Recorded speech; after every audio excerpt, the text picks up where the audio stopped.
You are listening to The Vocal Technologist. Spoken tech for your ears. Welcome. Today we're jumping into some really fascinating developments, shaking up the digital economy. We've got some stories covering huge digital heists, ambitious blockchain futures, and even some, well, cautionary tales from financial history. Our goal: to connect the dots and give you the key insights you need to understand this fast-moving space. Okay, so let's start with this first one. Get this, $14.5 billion in Bitcoin. Stolen. Staggering amount. Right. And it basically vanished for nearly 5 years.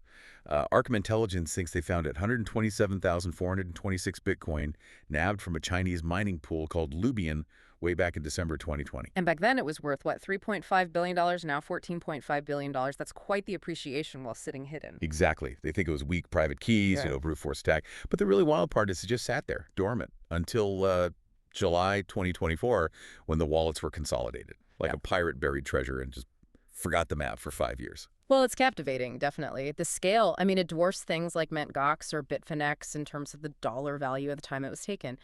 And that 5-year nap, it makes you ask what undetected really means on a supposedly transparent blockchain. Yeah, what does it mean? Well, it often means the funds weren't flagged by specific watchdogs, or maybe the wallets weren't publicly linked to the theft yet. Transparency helps those who are actively looking, but it's not like a magic alarm bell. So maybe incredible patience from the thief. Or, I don't know, maybe a gap in how things are watched. Probably a mix of both. It certainly makes you reevaluate security assumptions, even for major operations. Absolutely. Okay, but it's not just about what's dramatically lost. There's also this quiet accumulation happening. On-chain analysts are suggesting Paradigm, the big crypto VC firm, might be sitting on over $765 million worth of HYPE tokens. HYPE tokens, right. About 19.1 million of them. Yeah. The trail seems to involve a known transfer from Wintermute, plus these large withdrawals into new split wallets. Yeah. Looks like some pretty hefty unrealized gains. And connecting that dot, it shows how these huge, quiet investments can really shake things behind the scenes. It's not just throwing money around. It's strategic positioning. You see firms building up large stakes, maybe off-market or in less liquid stuff like HYPE, planning moves down the road. It's a different kind of power play compared to a sudden heist. It's fascinating, that contrast. The explosive event versus the slow, deliberate strategy. Okay, so where does all this lead for the future of the tech itself? Picture this.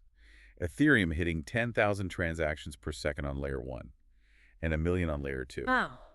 That's the vision, yeah. Justin Drake from the Ethereum Foundation outlined this whole 10-year plan for a lean Ethereum.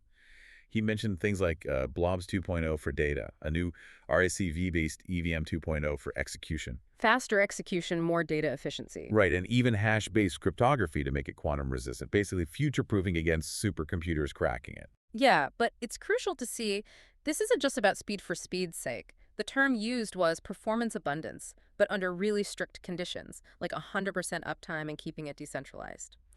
So the focus is also on minimalism, modular design, security you can actually prove. It's building something incredibly robust, for the long haul, not just chasing shiny objects. Building for the long haul. But while we look ahead, sometimes the past gives the loudest warnings, doesn't it? We're seeing some, slightly uncomfortable parallels being drawn between today's Bitcoin treasury companies and the investment trust mania back in the 1920s. The reflexivity argument. Exactly. So companies like MicroStrategy, they talk about transparency, sure, but the model still seems reliant on those reflexive loops, right? Leverage, premiums over the asset value, rising prices, pulling in more buyers. Which pushes prices higher still, potentially detached from any underlying yield or cash flow, because Bitcoin doesn't generate those in a traditional sense. And that's where the pyramid-like fragility comes in. If Bitcoin's price stalls, or worse, reverses significantly, the whole thing could become very unstable. It echoes that financial alchemy talk from before the 1929 crash. It really makes you pause, right?